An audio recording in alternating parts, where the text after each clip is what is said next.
पिछले कुछ समय से मेरे पास लगातार कमेंट्स और मैसेजेस आ रहे हैं कि सर बेबी बॉय के लिए कोई टिप्स बताएं।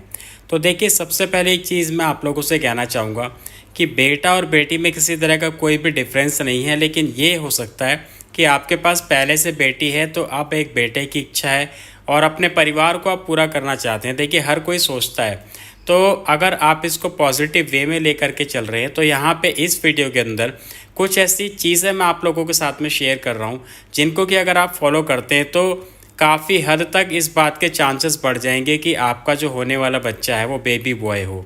देखिए, वैसे तो इस बात की 100% कोई श्योरिटी नहीं दे सकता, ना ही ऐसी कोई दवाई बनी है कि जिसको खा करके आप बेबी बॉय पैदा कर सकें। बहुत सारे लोग क्या करते हैं कि देसी दवाई लेते हैं, कुछ लोग देसी दवाइयाँ बेच रहे हैं कि इनको प्रेगनेंसी के दौरान आप खा लीजिए और होने वाला बच्चा जो है वो बेटा होगा, जबकि ऐसा नहीं होता। कई बार उस दवाई का साइड इफ़ेक्ट भी हो जाता है। तो ऐसी दवाई आपको लेने की ज़रूरत नहीं है और जो भी भगवान आपको दे रहे हैं सबसे पहले तो उसको एक्सेप्ट करना सीखिए, क्योंकि जो भी आपके भाग्य में लिखा है वही आपको मिलेगा। हाँ, कुछ ऐसी चीज़ें हैं जिनको आप फॉलो कर सकते हैं जिससे कि बेबी बॉय होने के चांसेस बढ़ा सकते हैं, जैसे कि अभी इस वीडियो में आप लोगों के साथ में शेयर करूंगा। नमस्कार दोस्तों, स्वागत है आप सभी का हमारे यूट्यूब चैनल आलोक फिटनेस आइडियाज़ में। आगे बढ़ने से पहले आप लोगों से रिक्वेस्ट है, वीडियो अगर अच्छा लगे तो उसको लाइक कर दीजिए और शेयर कर दीजिए फेसबुक और व्हाट्सएप पे, ताकि ज़्यादा से ज़्यादा लोगों तक जागरूकता फैले और वो भी इस चीज़ को समझ सके। तो चलिए वीडियो को शुरू करते हैं। देखिए दोस्तों, जैसे कि आप लोग जानते ही होंगे कि बेटा होना या बेटी होना ये महिला के ऊपर डिपेंड नहीं करता, ये पूरी तरीके से पुरुष के ऊपर डिपेंड करता है। क्योंकि पुरुष के सीमन में यानी कि उसके स्पर्म में दो तरीके के क्रोमोसोम होते हैं, एक्स और वाई, जो कि होने वाले बच्चे का लिंग निर्धारित करते हैं। और महिला के अंदर जो एग होता है उसमें दो क्रोमोसोम होते हैं, दोनों एक्स और एक्स होते हैं। तो ऐसे में अगर एक्स और एक्स मिल जाते हैं तो होने वाला बच्चा लड़की होती है, वहीं अगर एक्स और वाई क्रोमोसोम मिल जाते हैं तो होने वाला बच्चा लड़का होता है। दूसरी चीज़ आपको ये भी बता दूं कि ये जो क्रोमोसोम होते हैं एक्स और वाई, इसमें अगर हम स्ट्रेंथ की बात करें तो जो वाई क्रोमोसोम है वो एक्स क्रोमोसोम के मुकाबले थोड़ा कमज़ोर होता है। इसका जो सर्वाइवल रेट होता है वो एक्स के मुकाबले कम होता है। तो ऐसे में लड़का होने के चांसेस कम हो जाते हैं अगर मेल की सीमेन क्वालिटी अच्छी नहीं है। इसके साथ साथ महिला की अगर सर्वाइकल म्यूकस की क्वालिटी अच्छी नहीं है तो भी इसके चांसेस बढ़ जाते हैं। तो यहाँ पे कुछ चीज़ें मैं आप लोगों के साथ में शेयर करूँगा जो कि हस्बैंड और वाइफ दोनों को फॉलो करनी पड़ेंगी, तभी जाकर के आप इस चीज़ के चांस को बढ़ा पाएंगे। सबसे पहले हम बात करते हैं पुरुषों के लिए। देखिए क्या होता है, जैसे मैंने अभी आपको बताया एक्स और वाई क्रोमोसोम होते हैं, जिसमें कि वाई क्रोमोसोम एक्स के मुकाबले थोड़ा कमज़ोर होता है, उसकी लाइफ भी उससे कम होती है। इसलिए जब महिला के शरीर में वो एंटर करते हैं तो एक्स क्रोमोसोम ज़्यादा दिनों तक जीवित रहता है, वहीं वाई क्रोमोसोम जल्दी मर जाता है। तो इसलिए अगर जो पुरुष है अपने सीमन की क्वालिटी को इंक्रीज़ कर ले, उसकी स्ट्रेंथ को बढ़ा ले, तो इसमें चांसेस बढ़ जाएंगे कि वाई क्रोमोसोम महिला के शरीर में ज़्यादा दिन तक सर्वाइव कर सके। अब स्ट्रेंथ कैसे बढ़ाएंगे?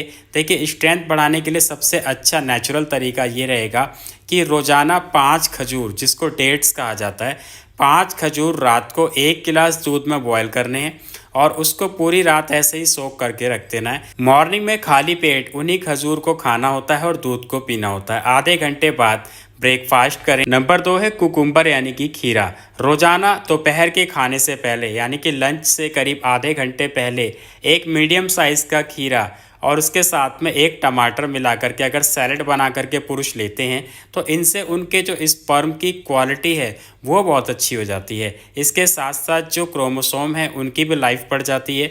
तो ऐसे में रोज़ाना कम से कम एक मीडियम साइज़ का खीरा और एक टमाटर लेके लंच से आधे घंटे पहले सलाद में ज़रूर इस्तेमाल करें। नंबर 3 है गोंद कतीरा। देखिए, गोंद कतीरा के बारे में आपने सुना ही होगा, हो सकता है कि आपने कभी इस्तेमाल भी किया हो। गोंद कतीरा की जो तासीर है वो ठंडी होती है। तो रोजाना अगर मॉर्निंग में रात भर भिगाया हुआ गोंद कतीरा अगर पुरुष इस्तेमाल करते हैं तो इससे क्या होता है कि उनकी बॉडी में जो बढ़ा हुआ पित्त होता है वो भी कंट्रोल होता है। दूसरी चीज़ की सीमन की क्वालिटी बहुत अच्छी हो जाती है, सीमन गाढ़ा हो जाता है और क्रोमोसोम की क्वालिटी भी अच्छी हो जाती है। नंबर 4 है ZMA सप्लीमेंट। देखिए ये जो सप्लीमेंट है वैसे तो ऑप्शनल है, लेकिन अगर आप ले लेते हैं तो थोड़ा सा और अच्छा रिजल्ट हो सकता है। ZMA सप्लीमेंट क्या करता है कि नेचुरल तरीके से मेल हार्मोन यानी कि टेस्टोस्टेरोन को बूस्ट करता है, और जब टेस्टोस्टेरोन बूस्ट होगा तो ऑटोमेटिकली आपका स्पर्म काउंट बढ़ेगा, स्पर्म की क्वालिटी अच्छी होगी और क्रोमोसोम की भी क्वालिटी अच्छी होगी और उसका सर्वाइवल रेट भी इंक्रीज हो जाएगा। तो ZMA सप्लीमेंट की एक टैबलेट रात को सोते समय लेनी होती है। ये आपकी स्लीप क्वालिटी को इम्प्रूव करता है, आपको स्ट्रेस फ्री रखता है, जिससे कि नेचुरली आपका हार्मोन इंक्रीज होने लगता है और स्पर्म की क्वालिटी भी इंक्रीज हो जाती है। अब बात करते हैं फीमेल के लिए। देखिए फीमेल की बॉडी से रिलीज होने वाला जो सर्वाइकल म्यूकस है, जो कि सफ़ेद पानी जिसको कहते हैं, जो कि रिलेशन के दौरान रिलीज होता है, तो ऐसे में उसकी क्वालिटी का अच्छा होना बहुत ज़्यादा ज़रूरी है। अगर वो एसिडिक हो जाता है तो स्पर्म जो है उसके अंदर मर जाता है, क्योंकि स्पर्म उसी के सहारे तैर करके स्विम करके अंडे तक पहुंचता है, उसको फर्टिलाइज करता है। अब ऐसे में अगर वो एसिडिक हो जाए तो स्पर्म मर जाता है, और उसमें भी अगर वाई क्रोमोसोम हो तो और जल्दी मर जाता है। तो सबसे पहली चीज़ है कि सर्वाइकल म्यूकस का एल्कलाइन होना बहुत ज़्यादा ज़रूरी है। तो इसके लिए फीमेल को रोज़ाना गोंद कतीरे का इस्तेमाल करना चाहिए, जिससे कि उनकी बॉडी में जो बढ़ा हुआ एसिड है वो कंट्रोल होगा।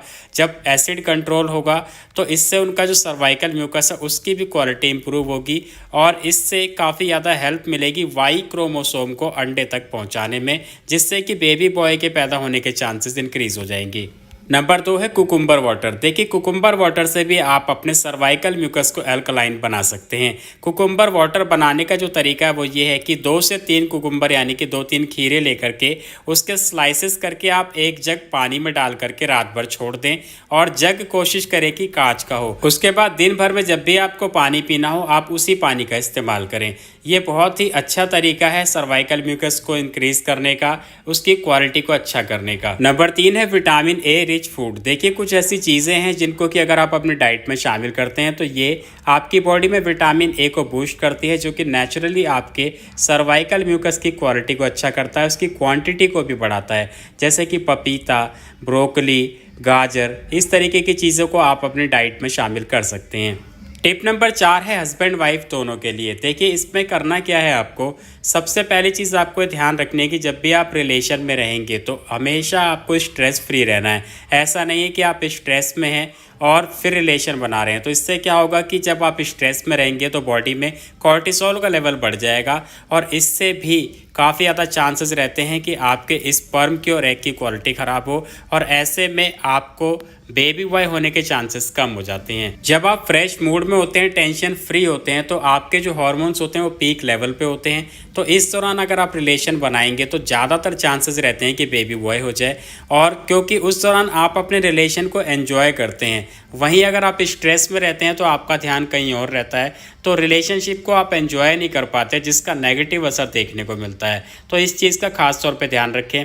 अगर मैं दिन भर की बात करूं तो जब हम सो करके उठते हैं मॉर्निंग में, तो उस दौरान हम काफ़ी ज़्यादा स्ट्रेस फ्री होते हैं, बिल्कुल फ्रेश मूड में होते हैं, क्योंकि हम एक अच्छी नींद लेकर के उठे हैं। तो इस दौरान अगर आप ट्राई करेंगे तो और ज़्यादा चांसेस बढ़ेंगे। लेकिन मैं ये नहीं कहता कि 100% यही सही है। आपका जब मूड अच्छा हो, आप फ्रेश मूड में हो, तभी आप ट्राई करें, चाहे वो दिन हो या रात हो।